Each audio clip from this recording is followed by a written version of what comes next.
Hi, welcome back to the channel. I'm Michelle, and today I'm going to be sharing some tips on how I save money with homeschooling. So I have on my channel both a homeschool budget video and a household budget video, which I'll link up above to kind of give you more of what I'm working with and how I prioritize things.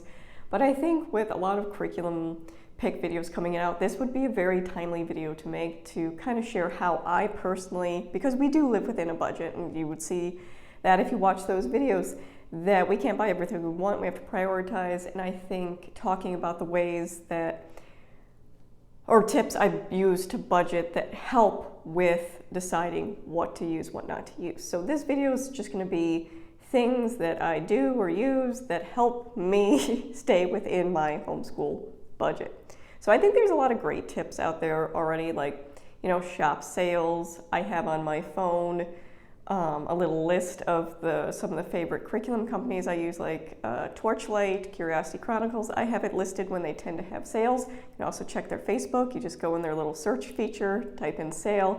You can see when they typically have sales. I think a lot of companies do have a spring sale, which makes sense because a lot of people are buying curriculum for the next year, and also people tend to get tax refunds back during that time too, so a lot of people put that towards their homeschooling, so I think that's great. Buying used, I think, is a great option as well. I buy a lot of books used, and I'll talk about that. But I wanted to get into more than you just typically hear for tips. So number one tip I have when trying to stay within a certain amount of money is budget.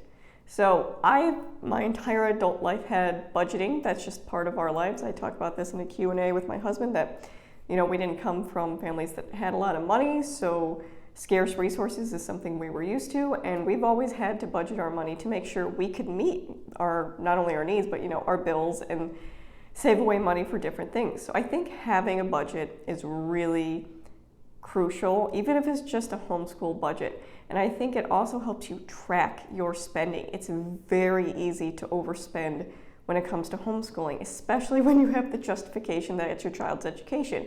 Yes, they need this thing because it's for their education. It's very easy to talk yourself into buying something. So I think tracking your spending is extremely helpful, but it also forces you to prioritize things. I don't have X amount of money for this, so some curriculums are out of reach for me. I'm completely honest. There are things I would love to try, but financially they're out of reach for me. And that eliminates those options right off the bat, and it does help narrow down my choices in some ways. But I think having that budget in line, saying, okay, I have this amount of money to spend, now I need to divvy it up to language arts, to math, to multiple children. Obviously, I have a budget video coming out in May that will detail kind of how it divvies up between my oldest and my 6-year-old and how that works up. But I think it is really helpful to have that budget, to have that number going in to before you start purchasing curriculum, because it's so easy to keep just adding things to your Amazon cart and to lose track of that number or to justify that number. And it really helps with overspending. And something my budget really helps do is I can foreshadow expenses. So I don't buy a large amount of curriculum at once. I don't buy the entire next year's curriculum at once. One, I can't afford that. That's probably over $1,000 for a year. And two, I don't buy that far ahead of time. For example, I know a lot of people are putting out their curriculum pick videos for next year, and that's great. I think that's really useful. But personally, I'm not going to finalize my curriculum picks for next year until we get through the summer, because we year-round homeschool. So I've definitely chosen our summer curriculum and things we'll be using. But I haven't purchased a vast majority of what we'll be using next year because I don't get ahead of myself. Because sometimes things don't work, or there might be something we incorporate in summer that will carry into the fall. So I think it's really helpful because I buy as needed, and I know a lot of people put money aside or they have separate accounts, and whatever works for you is great. But what works for me is buying as needed. So it's smaller amounts over time. And if I know, for example, in July I'll be buying things for the next school year, I know to put that number in my budget. I think it's like $190 or something I plan on spending in July. I'll put that in my budget. So it's already paid for. There's no credit card payment, there's nothing like that. It's budgeted in there as a priority. So if other things need to get moved around, then they can't. So it gives you the ability. So for example, my 6-year-old tends to finish curriculum around January when she bumps up to the next level for things like math. That is like $70, I want to say, to buy the next level of dimensions for her. So knowing that ahead of time, especially being in January, right after Christmas, a lot of money goes towards Christmas. Having that number ahead of time, knowing that's what I have to spend, helps formulate the other numbers in my budget. So they do affect each other. So I would highly recommend starting Homeschool Budget and tracking your spending, because I think if you start seeing how much money you're wasting in certain areas, it's more of a realization to you, especially when you have things piling up that you're not using. It's a realization that you don't need to be buying those things. So that's my first tip, is really budget and track your spending and know what money you have to spend. Number 2 is, an important one, is to know when to stop watching or interacting with social media. So like I said, it's very curriculum pick heavy right now, and that's great. But at some point, personally for me, I have to stop watching those videos, or I don't do Instagram because frankly, I find it pretty inauthentic to begin with, and very, picture perfect. But things like YouTube curriculum picks, shorts, YouTube shorts, things like that, I think they're helpful to a certain point, but I am a person that if I constantly keep seeing things that either I want or I don't have, it makes me feel inadequate. And that's in more areas than just homeschooling. For example, I really like watching HGTV. I love watching house renovations and things like that. But at a certain point, I have to tell myself to stop watching it, because it makes me feel like what I have or what I'm doing in my own house isn't enough. And that can be different for everybody. I mean, you can watch a million curriculum picks and it not affect you. But personally for me, it does start making me feel inferior in some ways, because I'm not doing that, or, oh, that's a really good idea, I should have done that. So when I do see things that I like, or I think would be good, or example, middle school or high school, things above where my kids are now, I just make a list on my OneNote, and I have a video about how I use OneNote. I have a list of ideas, and they're kind of sectioned into middle school, early elementary, things like that. So I can keep track of those ideas, but that doesn't mean I have to go out and buy them right away. So I think knowing when to turn off social media is important, because it does have an influence on you, whether you think it does or not. You'll feel like you need to have something because it's so trendy, or it works so great for everybody. But knowing when to turn that off, I think, is really important, and just for your mental health. Number 3 is use your library. So I've heard in so many YouTube videos, my library has this book, but I bought it. Here's the thing, unless it's a spine, which I can completely understand buying, use your library. You don't have to own every single book. You don't have to have books upon books on your bookshelf. It's nice. I do have 3 bookshelves in my house, and it's hard not to keep adding to them. I get it. I love books. But utilizing the library's resources is extremely helpful. One piece of advice I got from the Mama Librarian, awesome YouTube channel, was she uses her library to preview books and whether or not she needs to buy it. And I've started doing this past year, and it's really been helpful, because Torchlight has a lot of books on them. And the mistake I made the first year with Torchlight is I bought a lot of them, and I didn't need to, because there's not just my library, but there's interlibrary loan. If you know 2 weeks ahead of time, you can get that. Oops, sorry, knocked over my coffee. If you get that book, if you know ahead of time, 2 weeks, you can get that book in time for when it's scheduled. So yes, it does take some preparation on your part, but it saves you money in the long run. If your library has it, don't buy the book, unless you're going to use it every single day in your homeschool. Some libraries have really long checkout times. Mine is only, I think, a month you can check out a book, but of course you can recheck out after that.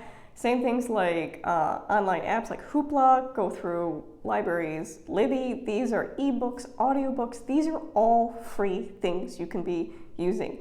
Most of our Torchlight read louds I do through Hoopla or Libby. One, because I don't really enjoy physically reading out loud. I do prefer audiobooks for read alouds. So that is a way to save money. You don't need, an audiobook subscription. You don't need all these things. You can just use the resources available through your local library. Next one is borrow curriculum from friends. So we are part of a co-op that another mom and I started, and one of the great things about that co-op is we can share the resources with each other so we don't have to purchase things. So for example, I am using All About Reading 2 from another mom that was so nice to share it with me, and I didn't have to purchase the next level. Bonus, I didn't have to put it together, which I think is the best part because All About Reading comes with so many things you have to cut out and assemble. Same thing with her. So she's gonna borrow Level of Dimensions from me. Another mom, I let her use our Song School Spanish and All About Reading Level 1. So you can use these moms that you're friends with and just swap curriculum out. And it's not that you have to necessarily give it to them. That's really nice if you do. If I'm finished with something, I'll totally pass it on when I'm done.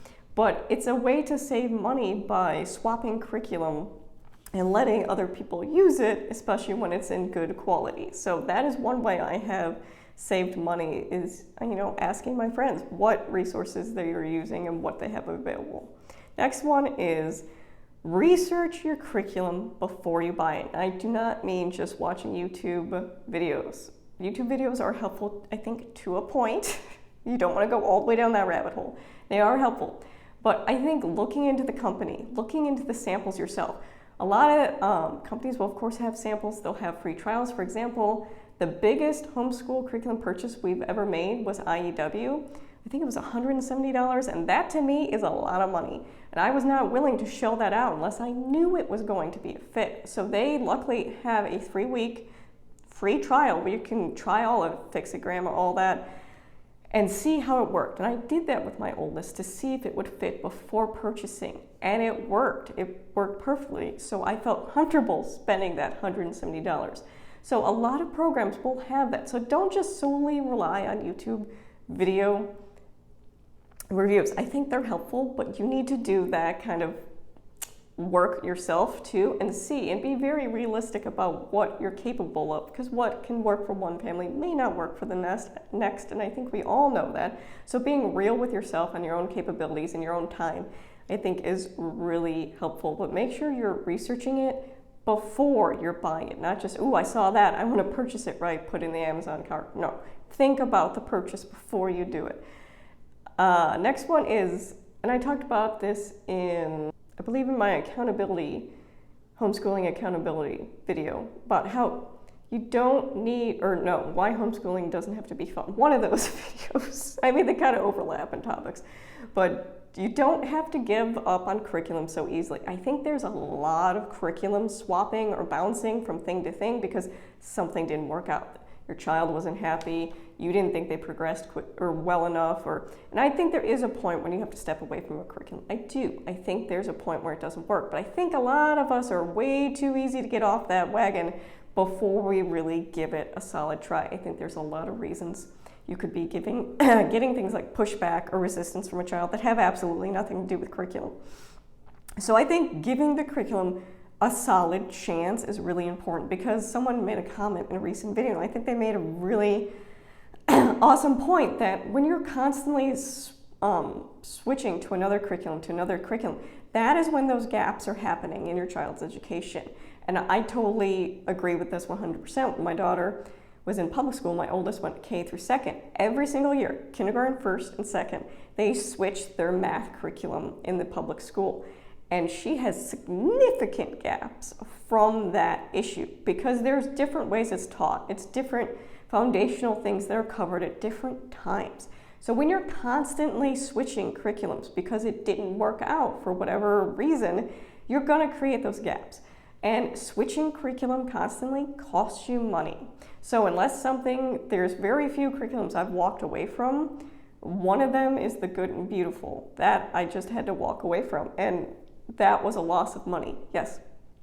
But there is a point where you walk away, but you really need to give it a try and figure out why it's not working, how you can accommodate that. So for example, All About Reading, I have two very different learners, my oldest and my middle child.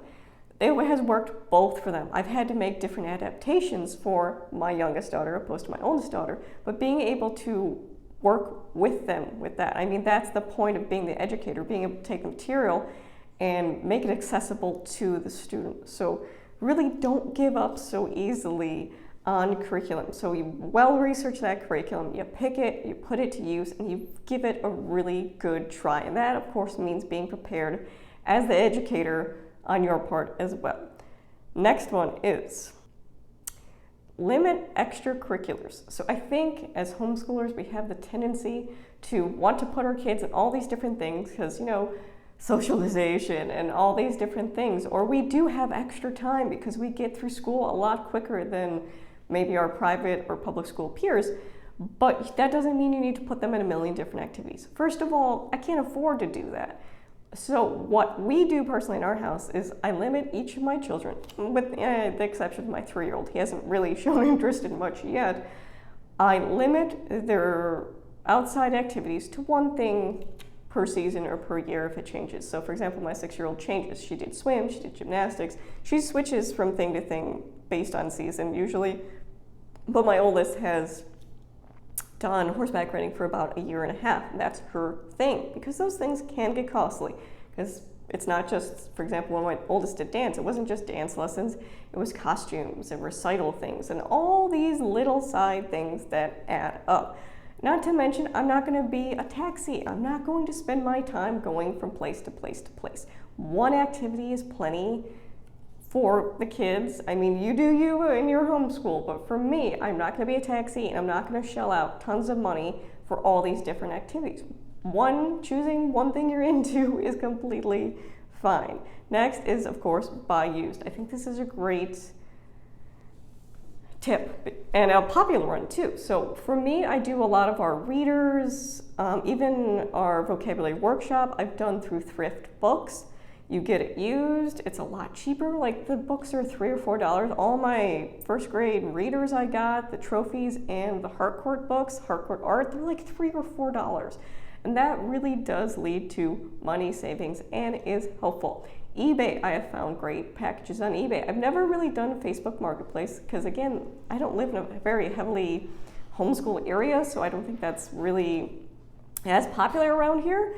But I've had luck with eBay and thrift books, and the nice thing about thrift books, if anything ever came damaged or not actually usable, they do accept returns. I've never had an issue. I've only had to send 2 books back to thrift books in the last 2 years I've used it. So buy used. Does it take more time to find than just buying it brand new? Yes, but it's a money savings that adds up. Next is really look into free resources. So I think we have this idea that if it's free, it's not quality. And I can completely understand that. I've seen free resources that aren't that great. But I think there are a lot of free resources out there that are quality. One of them, of course, is I talk a lot on my channel about core knowledge. Completely free online, well researched. You don't have to buy anything additional. There's no additional books you have to buy. You can add supplemental material if you want, but everything is already there. And I think people shy away from it because it's free, and 2, it takes work. But again, balancing that it takes work and money savings. And I'm fine doing more work if it saves me money, and it also prepares me better to educate my children, in my personal opinion. So things like that. I think going back to library, the library has a ton of free programming. So we go to a story time once a month with all my kids, and they get read a story, they do a craft. During summer, they do summer reading program. They have different STEM programs you can do. They just started a Spanish class at the library. Like all these programming that the library does is, typically it's free. Sometimes they can have, I guess, if they're doing a specific type of class, some kind of, but it's usually not, it's like $5 or something.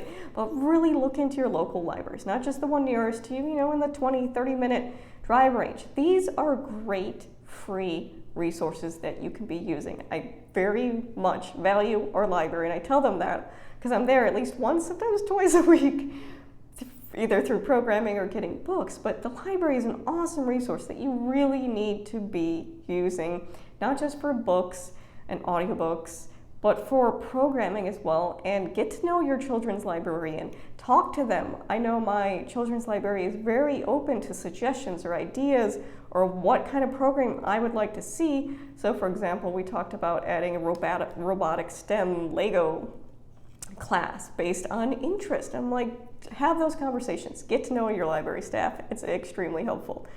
And the next one is, back to free things. There's curriculums that give out free things throughout the year. There's like Earth Day freebies you get. Oak Meadow had a social justice unit they gave away for free. So just keep an eye out for those freebies that come out. They're actually part of their curriculum that they're giving away free for a certain amount of time. Now, the last tip I have is plan and prep and schedule time for that. Planning and prepping will save you money. It will take you time, yes, but it will save you money in the long run because you're not making those last minute Amazon purchases, or you're not letting a science experiment go because you didn't have the supplies ahead of time. So really taking that specific time, and I think scheduling planning time is really essential because you are an educator. You need time to sit down and figure out what you're doing and organize it, and it will make your life so much easier. I do a lot of things outside of homeschooling. Like I said, I run a co-op with another mother. I am the director of Christian Ed at my church. I do a lot of things outside of homeschooling, and I have my own interests as well. So having that scheduled time, I know, so we do the Sabbath schedule, 6 weeks on, 1 week off. It's not exactly always 6 weeks, sometimes it's 7 weeks, but you get the point. But having that week off, I schedule and plan for the additional 6 weeks. So it saves me time in the long run because I'm not trying to prep an entire year in advance. I think that wouldn't work well for us, especially if you do have some things you have to swap out or do differently. It's kind of like you just wasted your time. But it really does save money in the long run. Knowing what you need to do, what you need to have ahead of time, and taking that time to plan and prep saves you from last minute choices. Like, oh, I didn't do this, I'll just buy this kit. No, you can do it. You can do it. I promise you can do it. It takes time. I know it's not always fun, but it's part of home education. So those are my kind of tips of how I save money during, homeschooling, budgeting, and curriculum and all that. Those are how I stay within the means of my budget. So if you have any questions about anything particularly, leave them in the comments below. Thank you for watching.